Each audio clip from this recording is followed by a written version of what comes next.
Number 4، تعدد ازواج۔ قرآن کریم نے وحدت زوج یعنی ایک وقت میں ایک بیوی کو بطور اصول بیان کیا ہے۔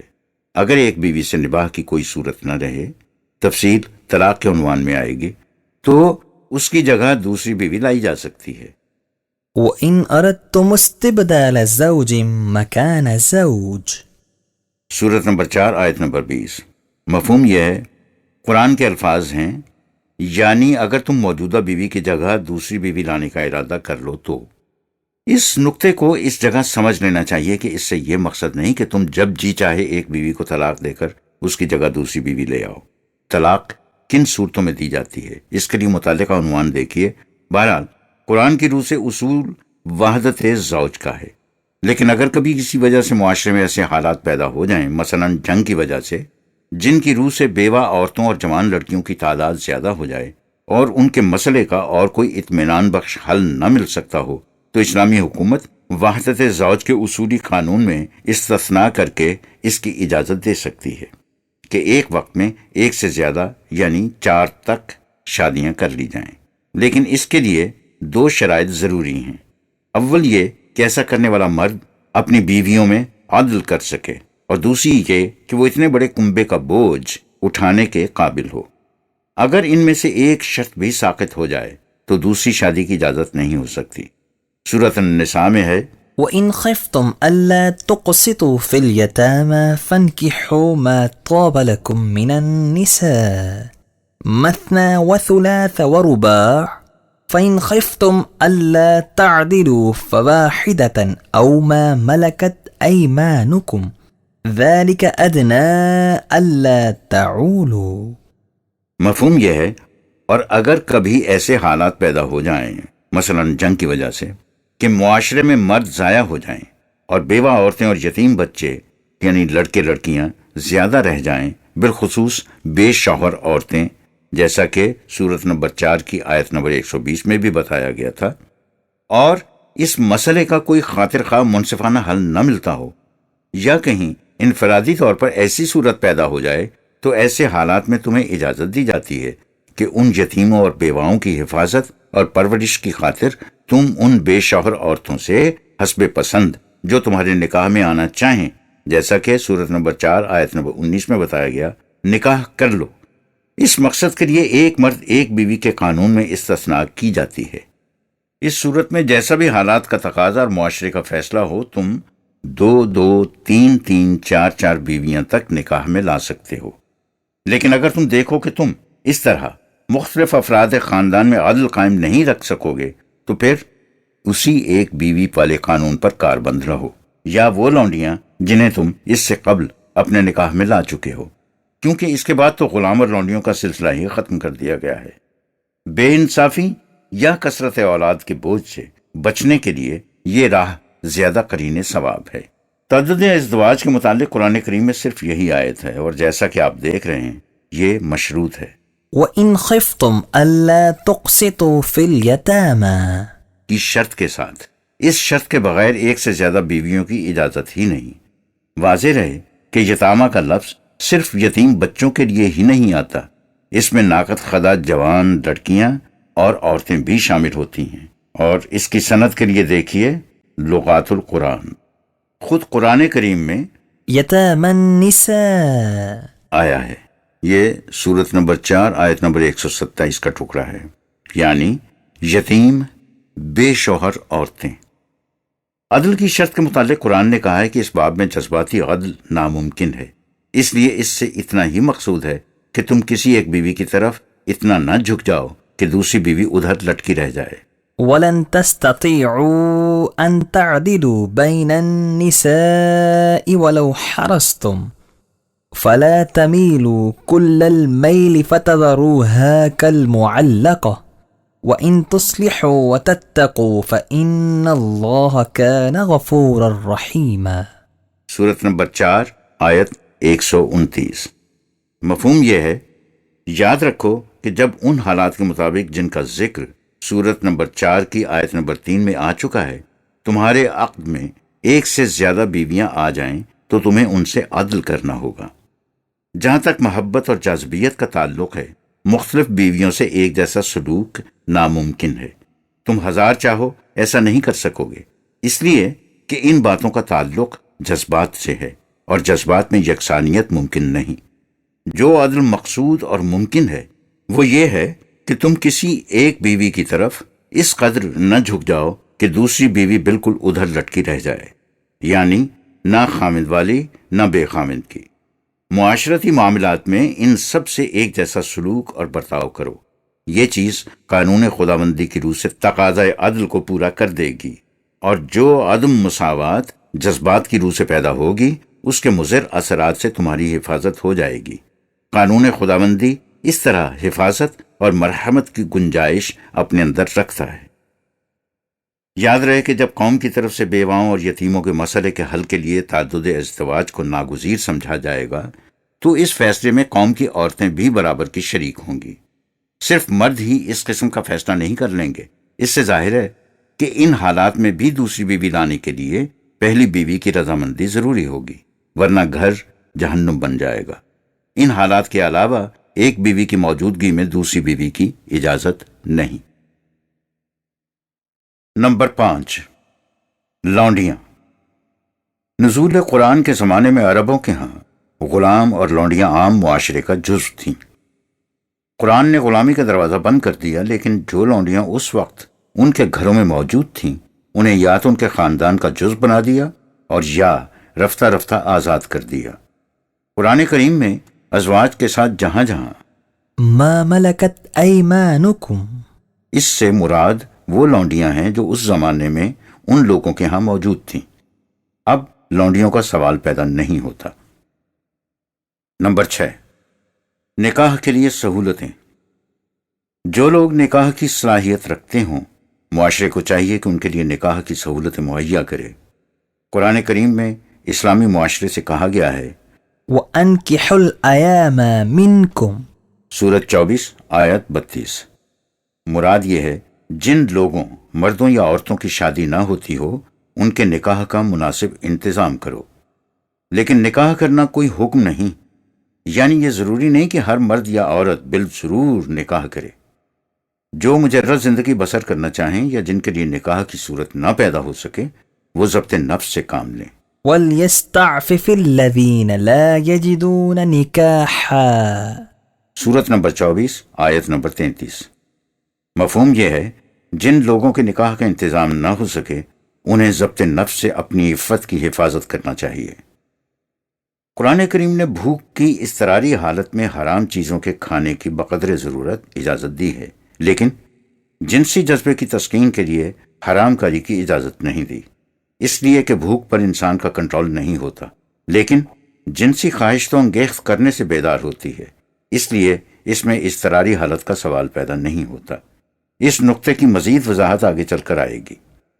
اسلامی معاشرہ ایسا ماحول پیدا کر دیتا ہے جس میں انسان کا خیال ہی ادھر نہیں جاتا. نمبر 7، مباشرت.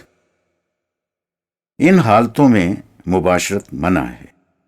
پہلی ایام حیض میں، جیسا کہ سورت نمبر 2 آیت نمبر 222 میں بیان کیا گیا، اور دوسری حالت روزہ میں، سورت نمبر 2 آیت نمبر 187.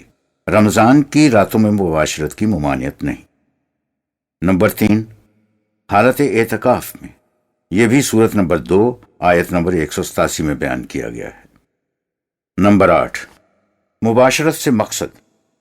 قرآن کریم میں ہے نساؤکم حرث لکم فأتوا حرثکم انا شئتم، سورت نمبر 2 آیت نمبر 223. مفہوم یہ ہے عورتیں تمہاری کھیتیاں ہیں، تم اپنی کھیتیوں میں اپنی منشا کے مطابق جاؤ.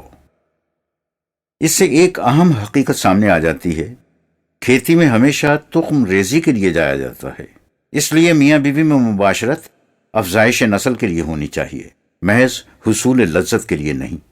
اور افزائش نسل ایک پروگرام کے مطابق کرنی چاہیے جس کا تعین انفرادی اور اجتماعی مصالح کی روشنی میں کیا جائے.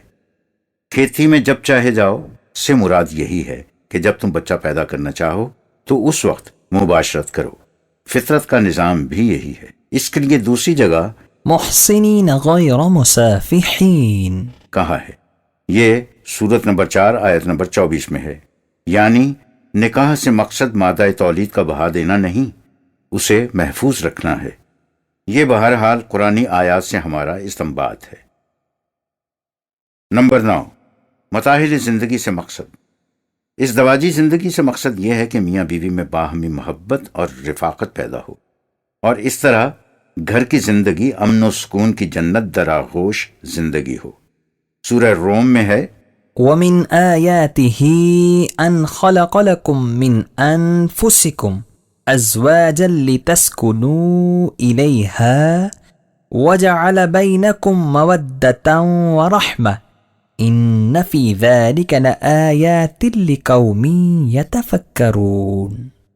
سورت 30 آیت 21۔ جامد مادہ سے جب زندگی کی ابتدا ہوئی تو وہ ایک جرثومے کی شکل میں تھی۔ وہ جوش نمو سے پھٹ کر 2 حصوں میں تقسیم ہو گیا، تو اس کا ایک حصہ نر بن گیا اور دوسرا مادہ۔ اس طرح تم مرد اور عورت ایک دوسرے کے زوج بن گئے، یعنی جوڑے بن گئے۔ مقصد اس سے یہ تھا کہ تم ایک دوسرے کی رفاقت سے سکون قلب حاصل کرو۔ اس نے تم میں ایک ایسا گہرا رشتہ پیدا کر دیا جو تمہاری مرد اور عورت دونوں کی صلاحیتوں کی نشو و نما کا موجب بن گیا۔ میاں بیوی کے رشتے میں کس قدر یگانگت ہوتی ہے، قرآن کریم نے اسے بڑے خوبصورت استعارے میں بیان کیا ہے، جب کہا ہے کہ هن لباس لكم وأنتم لباس لهن۔ سورت نمبر 2 آیت نمبر 187۔ وہ تمہارے لیے بمنزلہ لباس کے ہیں، تم ان کے لیے بمنزلہ لباس کے۔ جہاں تک باہمی حقوق اور ذمہ داریوں کا تعلق ہے، قرآن نے اسے ایک جامع فقرے میں سمٹا کر رکھ دیا ہے۔ اس نے کہا ہے، وَلَهُنَّ مِثْلُ الَّذِي عَلَيْهِنَّ بِالْمَعْرُوفِ۔ سورت نمبر 2 آیت نمبر 228۔ مفہوم یہ ہے، جس قدر عورتوں کی ذمہ داریاں ہیں اسی قدر ان کے حقوق ہیں۔ ہر ذمہ داری کے مقابلے میں ایک حق۔ یہ پہلے بتایا جا چکا ہے کہ عورت کو جو فرائض طبیعی طور پر سر انجام دینے پڑتے ہیں، ان کے پیش نظر اکتساب رزق کی ذمہ داری مرد پر عائد ہوتی ہے، جیسا کہ سورت نمبر 4 آیت نمبر 34 میں فرمایا گیا۔ ازدواجی زندگی سے رشتوں میں بھی وسعت پیدا ہو جاتی ہے، یعنی نسبی رشتوں کے علاوہ سسرال کے رشتے بھی وجود میں آ جاتے ہیں۔ فَجَعَلَهُ نَسَبًا وَسِحْرًا۔ سورت نمبر 25 آیت نمبر 54۔ اس میں نسبی اور سسرالی دونوں رشتے شامل ہیں۔ نمبر 8، مہر۔ سورت النساء میں محرمات کی تفصیل دینے کے بعد قرآن کریم نے کہا ہے کہ وَأُحِلَّ لَكُم مَّا وَرَاءَ ذَلِكُمْ أَن تَبْتَغُوا بِأَمْوَالِكُمْ۔ سورت نمبر 4 آیت نمبر 34 کا ٹکڑا ہے یہ۔ اس میں اور یہی مضمون سورت نمبر 5 آیت نمبر 5 میں بھی بیان کیا گیا ہے۔ مفہوم یہ ہے، ان عورتوں کے علاوہ باقی تم پر حلال ہیں، بشرطے کہ تم انہیں نکاح کے لیے چاہو کچھ مال دے کر۔ اس مال کو اصطلاح میں مہر کہتے ہیں۔ مہر کا لفظ قرآن کریم میں نہیں آیا، اس کے بجائے اس میں صدقہ یا اجور کے لفظ آئے ہیں، لیکن قرآن نے اس کی وضاحت کر دی ہے کہ مہر کسی چیز کا معاوضہ نہیں ہوتا، یہ بلا کسی معاوضے کے خیال کے تحفتاً دینا ہوتا ہے۔ اس کے لیے قرآن نے نحلہ کا لفظ استعمال کیا ہے۔ سورت النساء میں ہے، وَآتُوا النِّسَاءَ صَدُقَاتِهِنَّ نِحْلَةً۔ سورت نمبر 4 آیت نمبر 4۔ تم اپنی بیویوں کو ان کا مہر تحفتاً یا بلا بدل اور بلا معاوضہ دو۔ تحفے میں کسی معاوضے یا بدلے کا خیال قطعاً نہیں ہوتا۔ دوسری بات یہ ہے کہ مہر کی کوئی مقدار قرآن نے مقرر نہیں کی، جو کچھ باہمی رضامندی سے طے پا جائے وہ مہر ہے، لیکن چونکہ اسے ادا کرنا ضروری ہوتا ہے اس لیے اسے فریضہ بھی کہا گیا ہے، جیسا کہ سورت نمبر 2 آیت نمبر 37 اور 236 میں بیان کیا گیا۔ اس لیے اسے استطاعت کے مطابق ہونا چاہیے۔ اس سلسلے میں آیت 236 یعنی سورت نمبر 2 کی آیت 36 سے بھی رہنمائی ملتی ہے۔ وسعت کے لحاظ سے یہ سونے کا ڈھیر بھی ہو سکتا ہے، جیسا کہ سورت نمبر 4 آیت نمبر 20 میں فرمایا گیا۔ اس آیت میں قنطار ان کے معنی سونے کا ڈھیر ہیں۔ تیسری صورت یہ ہے کہ مہر کی ادائیگی نکاح کے ساتھ ہی ہو جانی چاہیے، لیکن سورہ بقرہ کی آیت 236 سے ظاہر ہے کہ ایسی صورت ہو سکتی ہے کہ نکاح ہو جائے لیکن مہر مقرر نہ کیا جا سکا ہو۔ لا جناح عليكم إن طلقتم النساء ما لم تمسوهن أو تفرضوا لهن فريضة. سورت نمبر 2 آیت نمبر 236۔ مفہوم یہ ہے ایسی عورتوں کو قانون کے مطابق طلاق دینے میں کوئی حرج نہیں جنہیں ابھی تم نے چھوا بھی نہیں یا جن کا ہنوز مہر مقرر نہیں ہوا تھا۔ اس کا مطلب یہ ہے کہ اگر کسی وجہ سے مہر بوقت نکاح مقرر نہ کیا جا سکا ہو تو اسے بعد میں مقرر کیا جا سکتا ہے۔ چوتھی صورت یہ ہے مہر عورت کی ملکیت ہوتا ہے، کسی کو حق نہیں پہنچتا کہ اسے اس سے محروم کر دے۔ البتہ اگر عورت چاہے تو اپنی خوشی سے اس میں سے چھوڑ بھی سکتی ہے۔ سورۃ النساء میں ہے وآتوا النساء صدقاتهن نحلة فإن طبن لكم عن شيء منه نفسا فكلوه هنيئا مريئا۔ سورت نمبر 4 آیت نمبر 4۔ مفہوم اس کا یہ ہے اور اپنی بیویوں کا مہر کسی معاوضے کا خیال کیے بغیر اس طرح دے دیا کرو جس طرح شہد کی مکھی شہد دے دیتی ہے، اس میں کسی قیمت یا بدل کا خیال تک بھی نہیں آتا، اس لیے کہ مہر تو ایک تحفہ ہے نہ کہ کسی چیز کا بدلہ۔ فرمایا ہاں اگر وہ اپنی خوشی سے چھوڑ دیں تو اسے بلا تعامل اپنے صرف میں لا سکتے ہو۔ اسی صورت میں آگے چل کر کہا گیا ہے کہ باہمی رضامندی سے مقرر شدہ مہر کی کمی بیشی بھی ہو سکتی ہے۔ قرآن کے الفاظ میں فلا جناح عليكم فيما تراضيتم به من بعد الفريضة۔ سورت نمبر 4 آیت نمبر 24۔ اس میں کوئی حرج کی بات نہیں کہ مہر مقرر کر لینے کے بعد تم یعنی میاں بیوی باہمی رضامندی سے اس میں کمی بیشی کر لو۔ پانچویں صورت یہ ہے نکاح کے بعد اگر قبل از خلوت طلاق واقع ہو جائے تو۔ اس میں پہلی بات یہ ہے اگر مہر مقرر نہیں ہوا تھا تو مرد کی وسعت کے مطابق عورت کو کچھ دیا جانا چاہیے۔ سورہ بقرہ میں ہے لا جناح عليكم إن طلقتم النساء ما لم تمسوهن أو تفرضوا لهن فريضة ومتعوهن على الموسع قدره وعلى المقتر قدره متاعا بالمعروف حقا على المحسنين۔ سورت نمبر 2 آیت نمبر 236 اور ختم ہوتی ہے حقا علی المحسنین۔ نیز سورت نمبر 33 آیت نمبر 49 بھی ملاحظہ کر لیں۔ مفہوم اس کا یہ ہے اور اگر ایسی صورت ہو کہ تم نے ابھی اپنی منکوحہ بیوی کو چھوا نہیں اور نہ ہی اس کا مہر مقرر ہوا تھا اور طلاق کی نوبت آ جائے تو اس صورت میں بھی قانون کے مطابق طلاق دے دینے میں کچھ مذائقہ نہیں، لیکن چاہیے کہ اس مطلقہ کو کچھ ساز و سامان دے دیا جائے، صاحب وسعت اپنی حیثیت کے مطابق اور تنگ دست اپنی بساط کے مطابق، تاکہ متعلقہ ہونے کی وجہ سے اس عورت کو جو نقصان پہنچا ہے اس کی کچھ تلافی ہو جائے۔ اس قسم کا حسن کارانہ سلوک تم پر واجب ہے۔ دوسری صورت یہ ہے اگر مہر مقرر ہو چکا تھا تو اس مہر کا نصف ادا کرنا ہوگا، لیکن اگر عورت یا اس کا مختار کار چاہے یا عدالت مجاز بعض حالات کے پیش نظر ضروری سمجھے تو اسے چھوڑا بھی جا سکتا ہے۔ سورہ بقرہ میں ہے وَإِن طَلَّقْتُمُوهُنَّ مِن قَبْلِ أَن تَمَسُّوهُنَّ وَقَدْ فَرَضْتُمْ لَهُنَّ فَرِيضَةً فَنِصْفُ مَا فَرَضْتُمْ إِلَّا أَن يَعْفُونَ أَوْ يَعْفُوَ الَّذِي بِيَدِهِ عُقْدَةُ النِّكَاحِ وَأَن تَعْفُوا أَقْرَبُ لِلتَّقْوَى وَلَا تَنْسَوُا الْفَضْلَ بَيْنَكُمْ ان اللہ بما تعملون بصیر۔ سورت 2 آیت 237۔ اور اگر ایسا ہو کہ تم نے اپنی منکوحہ سے مقاربت نہیں کی لیکن اس کا مہر مقرر ہو چکا تھا اور طلاق کی نوبت آ جائے تو اس صورت میں اس کے مہر کا نصف ادا کرنا ضروری ہے، لیکن اگر عورت چاہے تو اپنا حق چھوڑ بھی سکتی ہے، چاہے وہ خود ایسا کر دے یا اس کا مختار کار جسے اس نے اپنے نکاح کا معاملہ سونپ رکھا ہو، یا وہ عدالت جو ان معاملات کا فیصلہ کرے۔ اور اگر مرد نصف کے بجائے پورا مہر ادا کر دے تو اور بھی اچھا ہے۔ اس قسم کا باہمی مراعات کا برتاؤ قانون خداوندی کی منشا سے زیادہ قریب ہے، اس لیے تم آپس میں حسن سلوک کو کبھی نہ بھولو۔ الگ بھی ہو تو فراخ دلی کا ثبوت دے کر الگ ہو۔ اللہ کا قانون مکافات تمہارے ہر عمل پر نگاہ رکھتا ہے۔ واضح رہے کہ سورت نمبر 2 کی آیت 237 میں جو کہا گیا ہے أو يعفو الذي بيده عقدة النكاح، مفہوم اس کا یہ ہے جس کے ہاتھ میں نکاح کی گرہ ہے، تو اس سے عام طور پر مراد اس عورت کا خامن لیا جاتا ہے، کیونکہ سمجھا یہ جاتا ہے کہ طلاق کا حق صرف مرد کو حاصل ہے، عورت کو نہیں۔ لیکن ہمارے نزدیک یہ مفہوم صحیح نہیں۔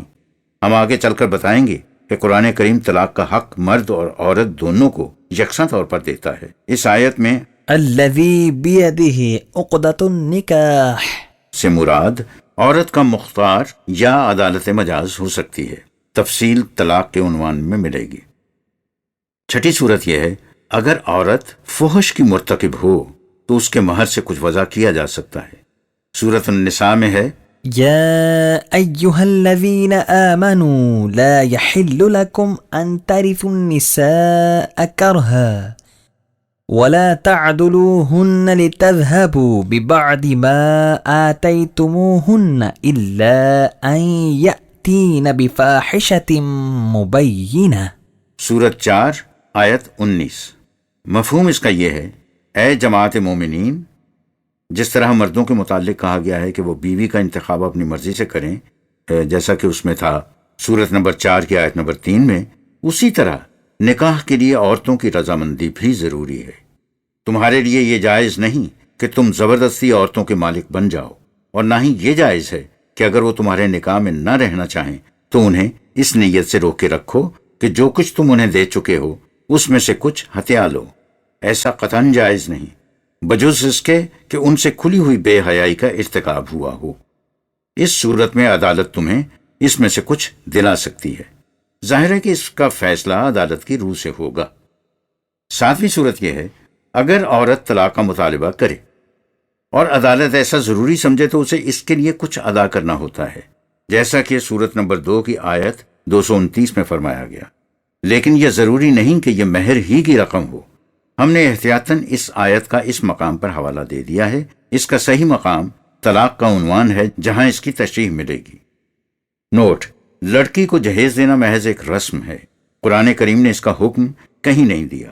لڑکے کی طرف سے جہیز کا مطالبہ بڑی زیادتی ہے۔ قرآن نے اسے کچھ دینے کے لیے کہا ہے، لینے کے لیے نہیں۔ نمبر 9، نان نفقہ۔ جیسا کہ پہلے بتایا جا چکا ہے، عورت کی ضروریات زندگی پورا کرنے کی ذمہ داری مرد پر ہے، جیسا کہ سورت نمبر 4 کی آیت نمبر 34 میں تھا۔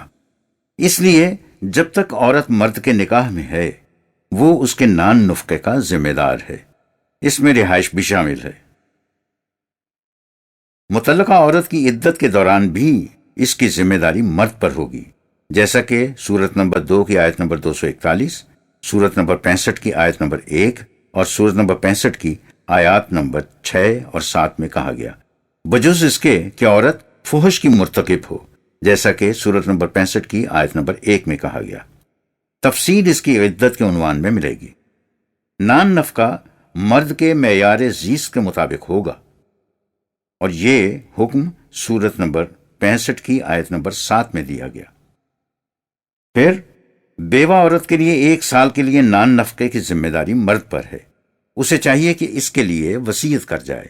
ہاں، اگر عورت خود ہی کسی اور جگہ چلی جائے تو پھر اس کی ذمہ داری باقی نہیں رہتی، جیسا کہ سورت نمبر 2 کی آیت نمبر 240 میں بیان کیا گیا۔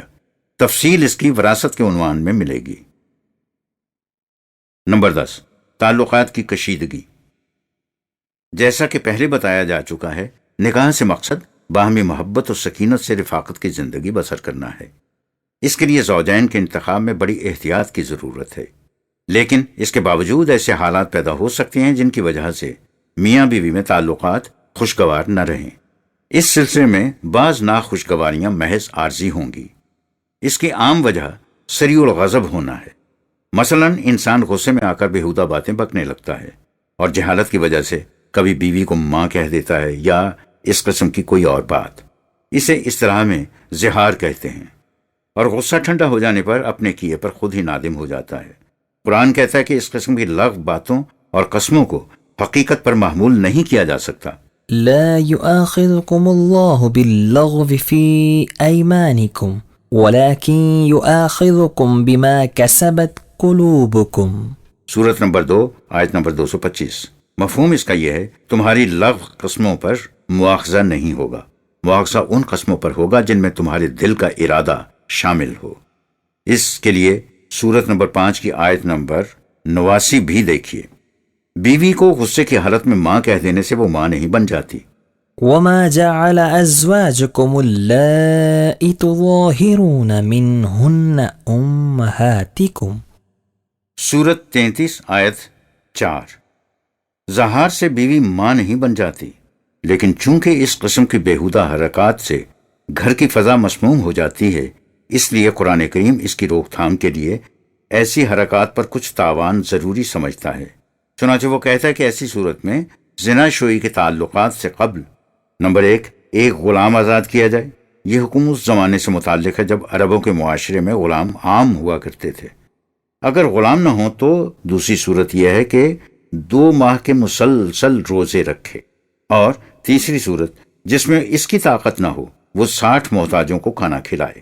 سورت المجادلہ میں ہے والذين يظاهرون من نسائهم ثم يعودون لما قالوا فتحرير رقبة من قبل أن يتماسا ذلكم توعظون به والله بما تعملون خبير فمن لم يجد فصيام شهرين متتابعين من قبل أن يتماسا فمن لم يستطع فإطعام 60 مسكينا ذلك لتؤمنوا بالله ورسوله وتلك حدود الله وللكافرين عذاب أليم۔ سورت 58 آیت 304۔ مفہوم اس کا یہ ہے جو لوگ اپنی بیوی کو ماں یا ایسے ہی کوئی اور الفاظ کہہ بیٹھیں اور اس کے بعد پشیمان ہو کر اپنی اس بیہودہ بات کو واپس لینا چاہیں تو انہیں کچھ جرمانہ ادا کرنا ہوگا تاکہ وہ اپنے آپ پر قابو رکھنا سیکھیں اور یوں ہی جو جی میں آئے بک نہ دیا کریں۔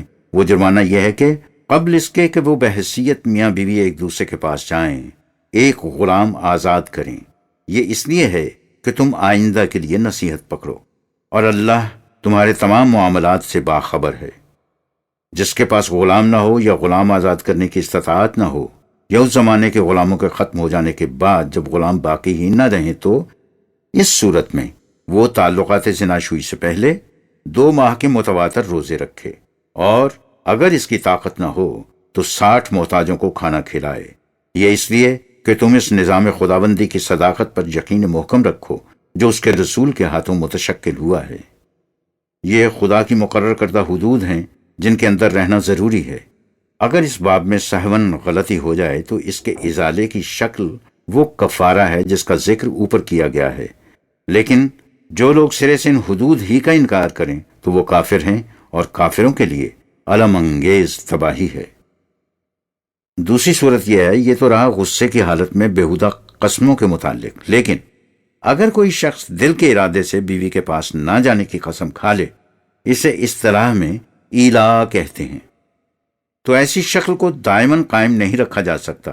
اس کے لیے قرآن نے کہا ہے کہ اسے چاہیے کہ 4 ماہ کے اندر اندر فیصلہ کرے کہ وہ تعلقات زوجیت قائم رکھنا چاہتا ہے یا نہیں۔